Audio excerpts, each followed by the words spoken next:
नवरात्रि में रोज सुबह उठकर ये 5 काम जरूर करना। दोस्तों, इस बार शारदीय नवरात्रि पर बहुत ही शुभ संयोग बन रहे हैं। इस बार नवरात्रि 7 नहीं 8 नहीं बल्कि पूरे 9 दिन तक मनाई जाएगी। वैष्णो माता का आशीर्वाद आपके ऊपर बना रहे। इस बार नवरात्रि पूरे 9 दिन तक चलेगी। ना तो एक भी दिन कम होगा और ना ही एक भी दिन ज़्यादा होगा। पूरे 9 दिन तक माता रानी के सच्चे हृदय से भक्ति की जाएगी। 9 दिनों की नवरात्रि बहुत ही ज़्यादा शुभ और मंगलकारी माने जाते हैं और यह अत्यंत दुर्लभ होते हैं। आपको बता दें, इस बार तो शारदीय नवरात्रि है वह 3 अक्टूबर गुरुवार को से लेकर 11 अक्टूबर शुक्रवार तक रहने वाली है। यानी कि दुर्गा अष्टमी 10 अक्टूबर गुरुवार को मनाई जाएगी और नवमी 11 अक्टूबर को होगी। 10वीं यानी दशहरा 12 अक्टूबर को मनाया जाएगा। और दोस्तों, 11 अक्टूबर को बड़ी श्रद्धा और भक्ति के साथ कन्या पूजन किया जाएगा। आप चाहे तो दुर्गाष्टमी पर भी कन्या पूजन कर सकते हैं। शारदीय नवरात्रि पर कलश स्थापना का शुभ मुहूर्त 3 अक्टूबर को सुबह 6:01 से लेकर 7:02 तक रहेगा। साथ ही अभिजीत शुभ मुहूर्त 11:05 से लेकर दोपहर 12:04 तक के था। दोस्तों, नवरात्रि का पावन पर्व माता दुर्गा की पूरी तरह से समर्पित होता है और नव दुर्गा को ही शक्ति स्वरूपा कहा जाता है। इस संसार में शक्ति से बढ़कर और कुछ भी नहीं है। भगवान शंकर भी शक्ति के बिना निष्क्रिय हो जाते हैं, अर्थात मृत के समान माने जाते हैं। तो आज के इस वीडियो में हम आपको बताएंगे कि नवरात्रि के दिनों में आप कौन से उपाय करें जिससे आपके जीवन की सभी परेशानियां दूर हो जाएगी। आपके जीवन से गरीबी, दुख, तकलीफ सब खत्म हो जाएगी और आपकी मनोकामना पूरी होगी। अगर आपने यह वीडियो मिस कर दी तो आपको सारी ज़िंदगी पछताना पड़ सकता है। दोस्तों, इस वीडियो में हम आपको एक बहुत ही महत्वपूर्ण जानकारी देने वाले हैं। अगर आप इन आने वाले नवरात्रियों में एक विशेष वृक्ष को छूकर आएंगे तो आपके जीवन की सारी परेशानियां खत्म हो जाएंगी। बस आपको उस पेड़ को छूकर आना है, इसलिए इस वीडियो को बिल्कुल भी मिस ना करें।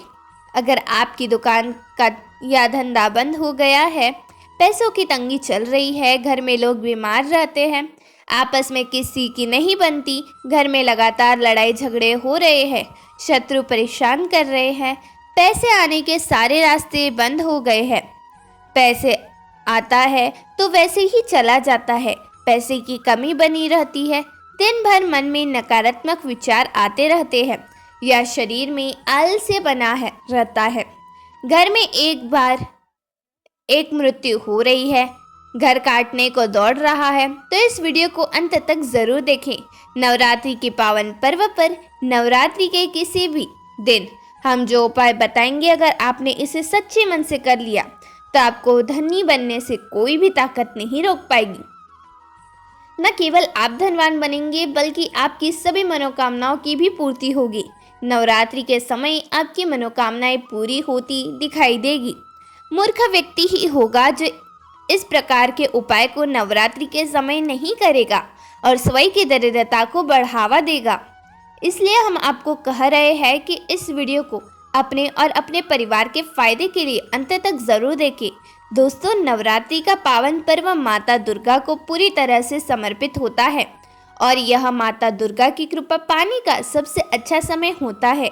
नवरात्रि के 9 दिन माता रानी हम सबके घर में आती है और हमारे साथ रहती है। इस दौरान समस्त वृक्ष, जड़ी बूटियां और तांत्रिक वस्तुएं माता रानी के आशीर्वाद से पूरित हो जाती है। जैसे कि हम जानते हैं, हमारे हिंदू धर्म में वृक्षों को देवी देवताओं का स्वरूप माना गया है। विशेष रूप से नवरात्रि के समय में कुछ विशेष वृक्षों का महत्व कई गुना बढ़ जाता है। यह वृक्ष देवी माँ के रूप में माने जाते हैं और इनकी पूजा करने से जीवन में कई समस्याएं समाप्त हो जाती है। इन वृक्षों को छूने मात्र से व्यक्ति के भाग्य के दरवाजे खुल जाते हैं और जीवन में सौभाग्य का आगमन होता है। दोस्तों, हमारे शास्त्रों में बताया गया है कि पेड़ पौधे न सिर्फ हमें शुद्ध वायु प्रदान करते हैं बल्कि हमारे जीवन की नकारात्मकता को भी अपने अंदर समाहित कर लेते हैं। इनमें से कुछ पेड़ जैसे पीपल, वट और बेल वृक्ष का धार्मिक और आध्यात्मिक महत्व बहुत अधिक है। भगवान श्री कृष्ण ने गीता में कहा है, वृक्षों में मैं पीपल हूँ। पीपल को वृक्षों का राजा कहा जाता है क्योंकि इसकी आयु और शक्ति अत्यधिक होती है। नवरात्रि के समय में यह मान्यता है कि देवी माँ धरती पर आती है और इस दौरान जो भी पेड़ पौधे होते हैं उनमें दिव्य ऊर्जा का संचार होता है। अगर इस समय आप इन विशेष वृक्षों को स्पर्श करते हैं या इनकी पूजा करते हैं तो आपकी सारी परेशानियां समाप्त हो सकती है। हमारे शास्त्रों में पेड़ पौधों को बहुत ही गुणकारी कहा गया है। अनेक बीमारियों का उपचार पेड़ पौधों में ही छुपा है, जड़ी बूटियों में ही छुपा है। भगवान श्री कृष्ण ने गीता में स्वयं कहा है कि वृक्षों में मैं पीपल का वृक्ष हूँ। पीपल के वृक्ष को वृक्षों का राजा कहा जाता है क्योंकि पीपल वृक्षों की आयु सबसे ज्यादा होती है। पीपल वृक्ष का सर्वाधिक महत्व पूजा पाठ में होता है। दोस्तों, इसलिए श्री कृष्ण ने गीता में स्वयं कहा है कि वृक्षों में मैं पीपल का वृक्ष हूँ। तो चलिए आज मैं आप लोगों को नवरात्रि के समय में जाने वाले वृक्ष के बारे में बताऊंगी। दोस्तों, हमारे धर्मशास्त्र में अनेक ऐसे वृक्ष हैं जो कल्पनाकारी होते हैं, मंगलकारी होते हैं। अगर उन वृक्षों को छू लेते हैं तो आपकी सभी तरह की परेशानियां, सभी तरह के कष्ट समाप्त हो जाते हैं। खासकर नवरात्रि के समय में इसका असर कई लाख गुना होता है। तो चलिए दोस्तों, अब जानते हैं उन 3 विशेष वृक्षों के बारे में जिनका नवरात्रि के समय में स्पर्श करना अत्यंत शुभ माना गया है। लेकिन उससे पहले अगर आप भी चाहते हैं कि माँ दुर्गा का आशीर्वाद आप पर बना रहे तो इस वीडियो को एक लाइक करें और चैनल को सब्सक्राइब कर लें और कमेंट बॉक्स में जय माँ दुर्गा जरूर लिखें। पहला, पीपल का वृक्ष। सबसे पहला दिव्य वृक्ष है पीपल का वृक्ष। हमारी शास्त्रों में पीपल के वृक्ष को बहुत ही शक्तिशाली माना गया है। पीपल का वृक्ष न केवल पर्यावरण के लिए लाभकारी होता है बल्कि इससे धर्म और अध्यात्म में भी विशेष स्थान प्राप्त है। नवरात्रि के दौरान पीपल के वृक्ष को पूजा करने से आपकी सभी मनोकामनाएं पूर्ण होती है। पीपल के वृक्ष के उपाय। नवरात्रि के किसी भी दिन शाम के समय पीपल के वृक्ष के पास जाए। सबसे पहले आपको पीपल के कुछ पत्ते और 5 प्रकार की मिठाइयाँ लेनी है। इसके साथ एक तांबे का लोटा जल लेकर पीपल के वृक्ष के पास जाए। वहां पहुंचने के बाद पीपल के वृक्ष के सामने हाथ जोड़कर अपनी सभी परेशानियों का वर्णन करें। फिर पीपल के जड़ में तांबे के लोटे का जल चढ़ाए। जल चढ़ाते समय मन ही मन अपनी मनोकामनाओं को दोहराए। इसके बाद 5 प्रकार की मिठाइयाँ पीपल के पेड़ के नीचे अर्पित कर दे। दोस्तों, यह उपाय बहुत ही प्रभावी माना जाता है। ऐसा करने से माता लक्ष्मी और भगवान नारायण का आशीर्वाद प्राप्त होता है। नवरात्रि के दिनों में यह उपाय करने से आपके जीवन में सभी समस्याएं, विशेष रूप से धन से संबंधित समस्याएं दूर हो जाती है। दूसरा, शमी का वृक्ष। दूसरा दिव्य वृक्ष है शमी का वृक्ष। शमी के वृक्ष को हमारे धर्म में माता जगदम्बा का स्वरूप माना गया है। नवरात्रि के समय शमी के वृक्ष के नीचे दीप जलाने से व्यक्ति को सभी परेशानियां दूर हो जाती है। शमी के वृक्ष के उपाय। नवरात्रि के किसी भी दिन संध्या काल में शमी के वृक्ष के नीचे जाए और वहां दीपक जलाए। आप चाहे तो इस समय लाल चूड़ी भी शमी के वृक्ष पर बांध सकते हैं। यह उपाय विशेष रूप से उन लोगों के लिए है जो सौभाग्य की प्राप्ति और मनोकामनाओं की पूर्ति चाहते हैं। शमी के वृक्ष की जड़ में सिंदूर चढ़ाने से व्यक्ति को आरोग्यता प्राप्त होती है। यदि परिवार का कोई सदस्य बीमार है तो 7 बार सिंदूर को शमी की जड़ में डालने से रोग समाप्त हो जाते हैं। तीसरा, बेल का वृक्ष। तीसरा दिव्य वृक्ष है बेल का वृक्ष। संकन पुराण में कहा गया है कि बेल का वृक्ष माता पार्वती के पसीने से उत्पन्न हुआ है, इसलिए इसे देवी पार्वती का स्वरूप माना जाता है। बेल के वृक्ष की पूजा नवरात्रि के दिनों में विशेष रूप से फलदायी मानी जाती है। बेल के वृक्ष का उपाय। नवरात्रि के दौरान बेल के वृक्ष के नीचे घी का दीपक जलाएं। इसके साथ ही यदि आप बेल के पत्तों पर जय माता दी लिखकर माता दुर्गा को अर्पित करते हैं तो आपकी सभी इच्छाएं पूर्ण होगी।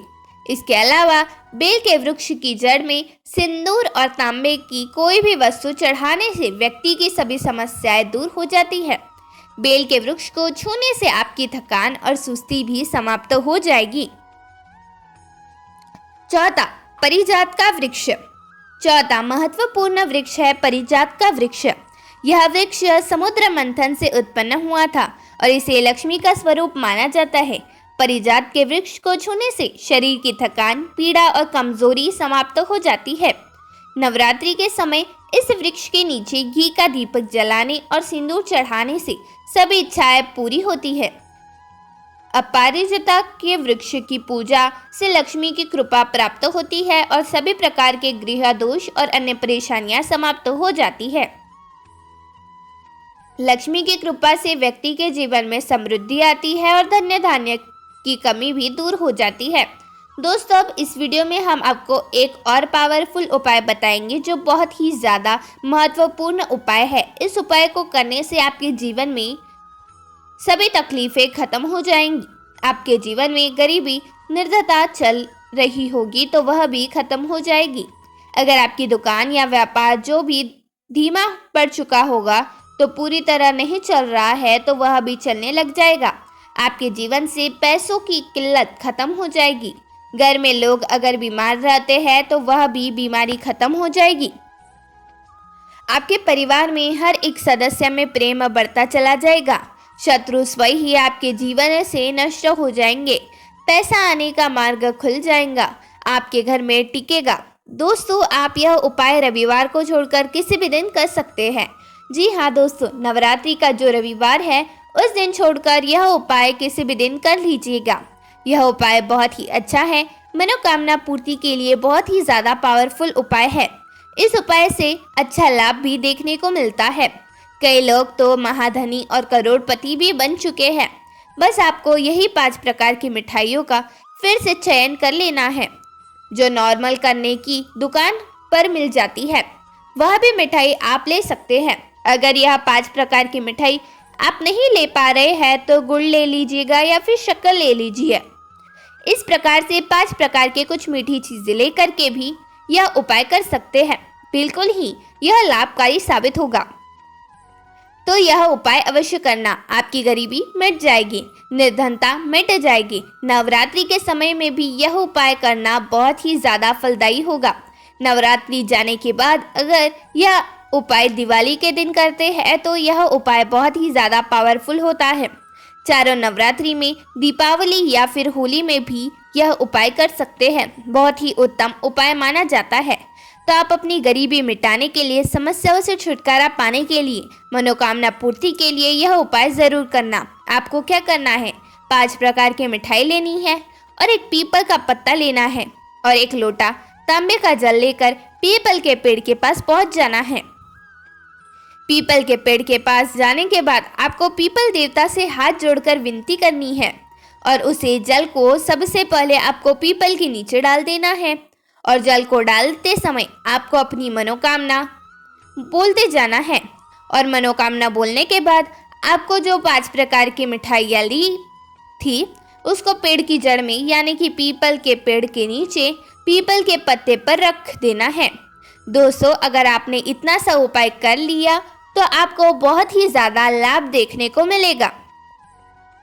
आपके जीवन की सारी परेशानियां दूर हो जाएगी। तो अगर आप भी जल्द धनवान बनना चाहते हैं तो आपके जीवन में कोई मनोकामना है जो अधूरी रह गई है तो हमने 3 वृक्षों के बारे में बताया है। इन 3 वृक्षों को नवरात्रि के समय में छूना शुरू कर सकते हैं और अगर कोई व्यक्ति यह 3 वृक्षों को छू लेते हैं तो ऐसे व्यक्ति के कार्य सफल होने से, ऐसे व्यक्ति की मनोकामना पूर्ण होने से दुनिया की कोई भी शक्ति नहीं रोक पाएगी। मनोकामना पूर्ति करने के लिए, कार्य में प्रगति हासिल करने के लिए, अपनी किस्मत को चमकाने के लिए, सोए हुए भाग्य को जागृत करने के लिए नवरात्रि में यह उपाय जरूर करिएगा। दोस्तों, यह उपाय सोने पर सुहागा होता है।